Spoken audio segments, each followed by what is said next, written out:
আসসালামু আলাইকুম রহমতুল্লাহ। ছোট ছোট দোয়াগুলো আছে না, এই দোয়াগুলো যদি, এই মাসনুন দোয়াগুলো যদি আমাদের জীবনের সাথে ফিট করতে পারি, দেখবেন এই অল্প আমলেই আমাদের নাজাতের জন্য যথেষ্ট হতে পারে। যেমন আমরা হাসি আসে না, যখন হাসি আসে তখন আমরা কোন দোয়া করতে পারি?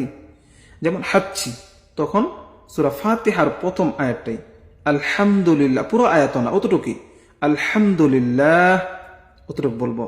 যখন হাসি আসবে, হাঁচছি, তখন বলবো আলহামদুলিল্লাহ। তখন আমার আশেপাশে যদি কোনো ভাই বারাদার থাকে বা বন্ধু বান্ধব থাকে, তখন উনি আমার এই হাসির উত্তরে বলবে, আমি যখন বলবো আলহামদুলিল্লাহ, তখন ও আমার উত্তরে বলবে ইয়ারহামুকাল্লাহ, ইয়ারহামুকাল্লাহ। তখন তার উত্তরে আমি বলবো ইয়াহদিকুমুল্লাহু ওয়া ইউসলিহ বালাকুম। দেখেন, ইয়াহদিকুমুল্লাহু ওয়া ইউসলিহ বালাকুম।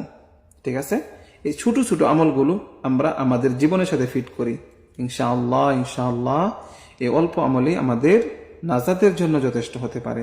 আল্লাহ আমাদের সকলকে এই ছোট ছোট আমলগুলো আমাদের জীবনের সাথে ফিট করতে পারি সেই তৌফিক দেন, আমিন।